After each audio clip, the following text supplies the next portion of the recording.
Praise the lord. ఈరోజు దేవుని వాగ్దానము, తేదీ మార్చి 13, 2026. ద్వితీయోపదేశకాండం 33వ అధ్యాయం 18వ వచనము. జెబూలూనును గూర్చి ఇట్లా నేను, జెబూలూను, నీవు బయలువేలు స్థలమందు సంతోషించుము. ఆమేన్. ఇశ్రాయేలు గోత్రాల ఆశీర్వాదం మందే. కారణం, మనమే నిజమైన ఇశ్రాయేలీయులం. శరీరులను ఆధారం చేసుకునే వారం కాదు కానీ దేవుణ్ణి ఆత్మతో ఆరాధించే ప్రజలం మనం. జెబూలూను తన స్థలాన్ని విడిచి బయటకు వెళ్ళేటప్పుడు సంతోషంగా ఉండాలి. యెహోవా అతని ప్రయాణాన్ని దీవిస్తాడు.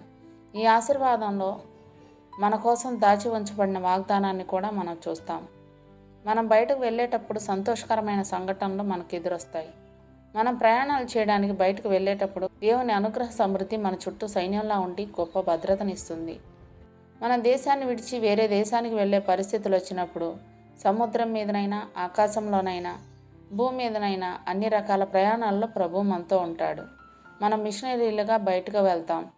అప్పుడు ఇదిగో యుగ సమాప్తి వరకు నేను మీతో కూడా ఉన్నాను అని క్రీస్తు వాగ్దానం మనకు తోడుగా ఉంటుంది. మనం ఉద్యోగం చేసుకోవడానికో, కాయ కష్టం చేసుకోవడానికో బయటకు వెళ్తాం. దేవుడు ఉదయం నుండి సాయంత్రం వరకు మనతో ఉంటాడు కాబట్టి మనం ఎంతో సంతోషంగా బయటకు వెళ్ళాలి. ఒక్కోసారి మనం బయలుదేరే ముందు మనకు భయం ఆవరిస్తుంది. కారణం, మనం ఎలాంటి పరిస్థితులను ఎదుర్కోబోతున్నామో మనకు తెలియదు కదా. అయితే నువ్వు బయలువెళ్ళే స్థలమందు సంతోషించుము అన్న వాగ్దాన ఆశీర్వాదాన్ని మనం జ్ఞాపకం చేసుకుంటే ఆ భయాలన్నీ తొలగిపోయి సంతోషం కలుగుతుంది. దేవుడిచ్చిన ఈ వాగ్దానాన్ని స్వతంత్రించుకొని ఆయన కృతజ్ఞతాస్తుతులు చెల్లించుకుందాం. అట్టి కృపా ధన్యత దేవుడు మనకు అనుగ్రహించునుగాక. ఆమేన్. దేవుడు తన పరిశుద్ధ వాక్యం మన వినికిడి అందు దీవించునుగాక. ఆమేన్.